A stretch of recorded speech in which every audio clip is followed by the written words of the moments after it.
Flight, 12 seconds, 120 feet. Anybody know how long an SR-71 is? 108 feet.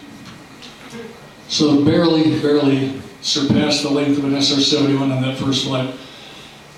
We also don't hear a lot about the fact that the brothers took turns flying that day. So Wilbur got the second flight, Orville got the third flight, and they completed 4 flights that day, and Wilbur completed the 4th flight.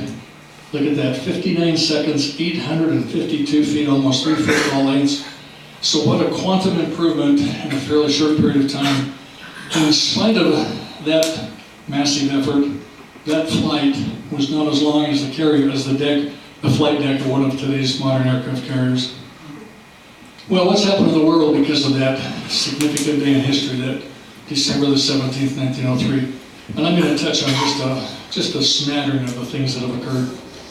1910, the Wrights produced the first airplane for military use. Didn't take long, did it? The USS Pennsylvania became the first aircraft carrier. Eugene Ely, 14 November 1910, the first guy to take off from a ship. Check out his life preservers, bicycle inner tubes. What do you think of that? Wow. The 1920s, 2 companies that we now know as United and American Airlines had their beginnings, and the commercial aviation industry was just commencing. 1927, May of 1927, Charles Lindbergh made his first his solo crossing of the Atlantic Ocean, and the world was just beginning to shrink. 1941, this ugly airplane, the first jet, took to the skies. Also in 1941, we saw the other side of what aviation could do. A few months later, April 18th, 1942, the Doolittle's raid. Did any of you ever get a chance to meet Chase Nielsen, who was from our area up here, who was one of the Doolittle raiders? Died about 3 years ago, I think it was, maybe 4 years ago now.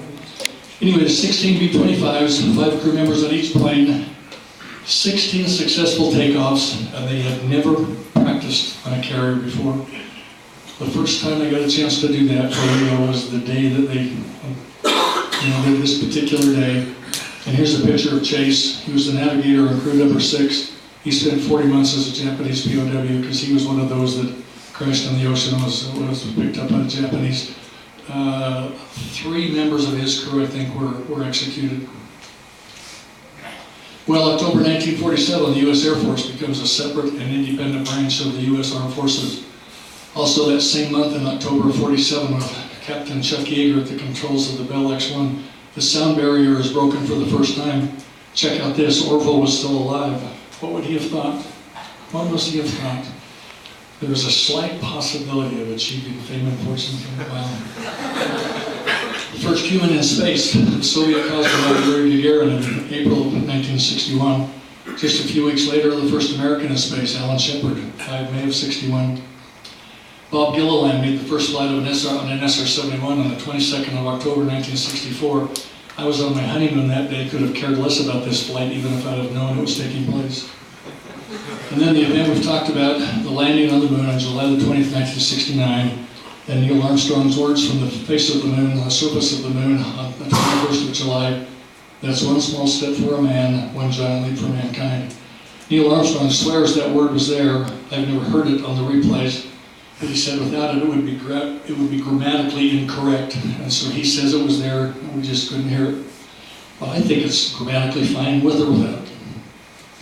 Well, and any one of us today could, with some creative scheduling, could circumnavigate the world in less than 24 hours. In the news last week, or a couple weeks ago, I saw a reference that they're anticipating going back to the moon in 2020 with a manned station, and from there preparing to go on into deep space. And some of our children, grandchildren, may be involved in that next great, amazing adventure.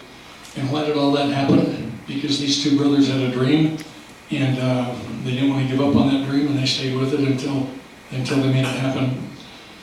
There's a song by Kenny Rogers called "The Greatest." Have any of you heard Kenny Rogers' song, "The Greatest"?